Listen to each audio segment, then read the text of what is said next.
ان کو خاطر میں نہیں لاتا تو یہ تکبر کی علامت ہے۔ اس تکبر سے بچنے اور توبہ کرنے کی ضرورت ہے۔ یاد رکھنے کی بات ہے کہ تکبر ابلیس کی صفت ہے۔ آدمیت کی صفت تو عاجزی ہے، شکر گزاری ہے، اللہ کو عاجزی پسند ہے، تکبر نہیں۔ اور نعمت ملنے پر تکبر کرنا، جو خود کو نعمت ملی وہ نعمت کو چھین لینے کا، ختم کرنے کا ذریعہ یہ عمل بن جاتا ہے۔ اور جو مصیبتیں دنیا میں آتی رہتی ہیں انسان پہ، وہ اپنے ہی اعمال کا نتیجہ ہوتی ہیں۔ لہٰذا ہمیں اپنے اعمال دیکھنے کی ضرورت ہے، اپنی غلطیاں دیکھنے کی اور توبہ کرنے کی ضرورت ہے۔ اگرچہ اللہ بہت سے گناہ معاف بھی کر دیتا ہے، اور یہ دنیا یہ تو عارضی متاع ہے۔ اس دنیا میں جو بھی ملا، دنیا اور مال اسباب، وہ سب عارضی ہے۔ زیادہ بہتر اور دیر پا تو وہ ہے جو اللہ کے پاس ہے۔ اور ایمان والوں کی خوبی کہ وہ کبائر سے دور رہتے ہیں، کبیرہ گناہوں سے دور رہتے ہیں، بے حیائی سے پرہیز کرتے ہیں، غصہ آ جائے تو معاف کر دیتے ہیں، اور اپنی نمازوں کی حفاظت کرتے ہیں، باہم مشورے سے کام کرتے ہیں، اللہ کے راستے میں خرچ کرتے ہیں، زیادتی کا مقابلہ کرتے ہیں، مگر معاف کر دینا افضل ہے اور اصلاح کے لیے زیادہ باعث ثواب ہے۔ اور کسی پر غصہ آنے کے باوجود معاف کر دینا اللہ کے غضب سے بچانے والا اور جنت میں لے جانے والا عمل ہے۔ اور مشورہ کرنا تو سنت رسول ہے۔ آپ صلی اللہ علیہ وسلم بھی مختلف معاملات میں اپنے اصحاب سے مشورہ کیا کرتے تھے۔ مختلف امور میں صابر رائے سے مشورہ کرنا خیر کا سبب ہے۔ مشورہ سنت ہے۔ مشورہ اتحاد اور اتفاق کا مظہر ہے۔ مشورے سے کام میں برکت ہوتی ہے اور آسانی سے کام ہو جاتا ہے۔ برائی کا بدلہ اتنا ہی لیا جا سکتا ہے جتنی زیادتی ہوئی ہو، مگر معاف کر دینا اور اصلاح کر لینا باعث اجر ہے۔ آپ صلی اللہ علیہ وسلم نے فرمایا، اپنے کاموں میں باہم مشورے سے مدد حاصل کرو۔ ظلم حرام ہے۔ ظلم قیامت کے دن اندھیروں کی شکل میں ہوگا، اور ظالم جس نے ظلم کیا وہ نبی کریم صلی اللہ علیہ وسلم کی شفاعت سے محروم رہیں گے۔ قدرت الہی یہ ہے کہ اللہ کسی کو لڑکے، کسی کو لڑکیاں، کسی کو دونوں دیتا ہے، کسی کو بانجھ بنا دیتا ہے، یہ سب اسی کے اختیار میں ہے۔ وہ ہر شے پہ قادر ہے۔ اولاد دینا اللہ کے اختیار میں ہے۔ اولاد کا نہ ہونا انسانی امتحان ہے۔ اولاد انسان کی خواہش کے مطابق نہیں، بلکہ اللہ کی اپنی مرضی اور عطا کردہ ہوتی ہے۔ کسی کو بیٹے دیتا ہے، کسی کو بیٹیاں، اور کسی کو ملا کے یعنی بیٹے اور بیٹیاں دیتا ہے۔ تو اولاد دینے والا مالک کائنات، خالق کائنات اللہ رب العزت ہے۔ اس نے اپنی طرف آنے کی راہ کو صراط مستقیم کہا۔ اللہ کی طرف جانے والی راہ صراط مستقیم ہے، جو ہر چیز کا مالک ہے، جس کی طرف سارے امور لوٹائے جاتے ہیں۔ اسی طرح انسان کی بھی واپسی ہو جانی ہے۔ اہدنا الصراط المستقیم، تو یہ مانگنے سے ہدایت ملتی ہے۔ سورۃ زخرف مکی صورت ہے۔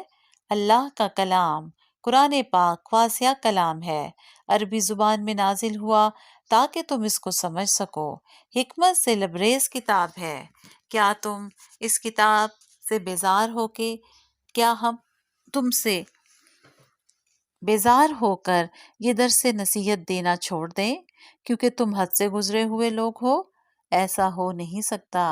اللہ کا کلام اور سنت رسول ہمیں اس بات کی طرف یاد دہانی کراتی ہے کہ اللہ کی بات ختم نہیں ہو سکتی۔ آپ کا عمل ایسا ہی تھا کہ آپ بہترین داعی اور مبلغ بن کے سامنے آتے ہیں۔ سواری کی دعا، سبحان الذی سخر لنا ھذا وما کنا لہ مقرنین وانا الی ربنا لمنقلبون۔ جانوروں کو، سواری کو اللہ نے تمہارے قبضے میں دے دیا، مسخر کر لیا، اس لیے اللہ کا ذکر کرو، اللہ کو یاد کرو جس نے نعمتیں عطا کی، جانوروں کو تمہارے بس میں کر دیا۔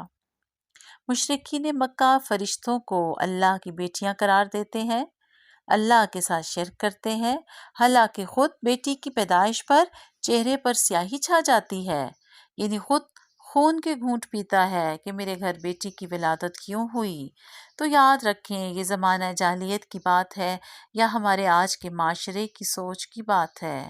کیا فرق ہے؟ غور طلب نکتہ ہے۔ اللہ کی تقسیم، رحمت کی تقسیم کسی کے ہاتھ میں نہیں کہ وہ سب خیر خود سمیٹ لے۔ اللہ جسے چاہتا ہے اپنی رحمت کے خزانے تقسیم کرتا ہے، اور اللہ یقیناً مانگنے والوں کو عطا کرتا ہے۔ ہمارا کام مانگنا ہے، اس کا کام عطا کرنا ہے۔ وَمَن يَعْشُ عَن ذِكْرِ الرَّحْمَنِ نُقَيِّضْ لَهُ شَيْطَانًا فَهُوَ لَهُ قَرِينٌ، تو جو میرے ذکر سے، رحمان کے ذکر سے منہ موڑے گا، آنکھیں بند کر دے گا، ہم اس پہ شیطان مسلط کر دیں گے جو اس کا دوست بن جائے گا، اور وہ پھر اللہ کی راہ سے روکتا ہے، خود بھی رکتا ہے، دوسروں کو بھی روکنے کا سبب بنتا ہے، اور خود کو سمجھتا ہے کہ میں بالکل ٹھیک ہوں، میرے کوئی اعمال غلط نہیں۔ شیطان کا تسلط، ذکر سے غفلت، غصہ کرنا، نماز کا اہتمام نہ کرنا، یہ علامات ہیں کہ شیطان پکا دوست بن گیا۔ نماز نہ پڑھنا، غصہ کرنا، ذکر الہی میں غفلت، نیکی کے کاموں سے پیچھے رہنا، یہ علامات ہیں کہ دوستی شیطان سے ہو گئی ہے۔ دوست اور دشمن، متقین کے سوا باقی سب دوست روز قیامت دشمن بن جائیں گے۔ دوستی کی بنیاد ایمان اور تقوی پر ہونی چاہیے۔ ایسی ہی دوستیاں ہدایت کا ذریعہ بنتی ہیں، کیونکہ انسان اپنے دوست کے دین پر ہوتا ہے۔ دنیاوی تعلقات یا نفس کی خاطر کی ہوئی دوستی میں، اللہ اور اللہ کی خاطر کی جانے والی دوستی میں فرق ہوتا ہے۔ معیار دونوں کے الگ الگ ہوتے ہیں۔ دنیاوی دوستیاں دشمنی میں بدل جائیں گی۔ کیوں؟ وجہ کہ گمراہ کرنے کا ذریعہ بنے تھے۔ تم نے گمراہ کیا تھا اور تم نے میری عاقبت کو خراب کر دیا۔ متکبر شخص اللہ کی آیات کو سن کر کفر پر اڑا رہتا ہے، وہی جھوٹا ہے، متکبر اور گناہ گار ہے، کیونکہ وحی الہی تو انسان کی اصلاح کے ساتھ ایک نیا انسان بنانے آئی ہے۔ وحی الہی سے جو جڑتا ہے اس کے دل پہ بارش ہوتی ہے، میل کچیل اترتا ہے، تکبر ختم ہوتا ہے۔ سورۃ الدخان مکی سورت ہے۔ لیلۃ مبارکہ کا ذکر ہوا، رمضان کی وہ رات جس میں قرآن کا نزول ہوا، تمام امور کے فیصلے ہوتے ہیں، یہی لیلۃ القدر ہے جس کو 1000 راتوں سے افضل قرار دیا۔ جو شخص اپنے علم کے باوجود خواہش نفس کی پیروی کرنے کے کان اور دل رکھتے ہیں لیکن ان پہ مہر لگ جاتی ہے، آنکھوں پہ پردہ پڑ جاتا ہے، جو اپنے خواہش نفس کا غلام ہے، اپنی مرضی، اپنا موڈ، میرا دل یہ چاہ رہا ہے، میرا دل یہ کرنے کا چاہ رہا ہے، تو اس نے خواہش نفس کی پیروی کی، اس کے دل پہ اور کانوں پہ مہر لگ گئی، اور اس کے دل پہ، آنکھوں پہ پردہ پڑ گیا، حقیقت اس کو نظر نہیں آتی۔ الجاسیہ مکی صورت ہے۔ گھٹنوں کے بل، ہر امت اس دن گھٹنوں کے بل اپنے نامہ اعمال کے ساتھ پیش کی جائے گی۔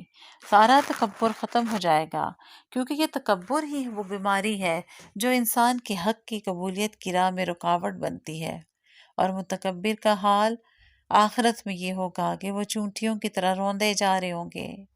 متکبر کی بڑائی ختم، اس کی روح پرواز کرتے ہی ختم ہو جاتی ہے۔ حمد اور کبریائی صرف اللہ کے لیے ہے۔ فَلِلَّهِ الْحَمْدُ رَبِّ السَّمَاوَاتِ وَرَبِّ الْأَرْضِ رَبِّ الْعَالَمِينَ وَلَهُ الْكِبْرِيَاءُ فِي السَّمَاوَاتِ وَالْأَرْضِ وَهُوَ الْعَزِيزُ الْحَكِيمُ۔ تمام تعریفیں اللہ کے لیے ہیں جو زمین اور آسمان کا رب ہے، مالک کائنات ہے۔ اتنی بڑی چھت کو تھام لیا بغیر سہاروں کے، اور زمین کو ٹکا دیا، اسی کے لیے کبریائی ہے زمین اور آسمانوں میں۔ صرف اپنے اپنے حد تک نہیں، پوری زمین، سلطنت، آسمان میں مخلوق اللہ کو یاد کرتی ہے۔ وہ زبردست ہے، وہ حکمت والا ہے۔ آئیے اللہ کی کبریائی کا اعتراف کرتے ہوئے اپنے اندر سے تکبر کو ختم کرنے کی کوشش کریں، کیونکہ تکبر انسان کو منہ کے بل دھکیل دیتا ہے، وہ بڑا بننے والا جلد ہی ٹوٹ جاتا ہے۔ تکبر اللہ کی رحمت سے دور کرتا ہے، تکبر مایوسی کی طرف لے جاتا ہے۔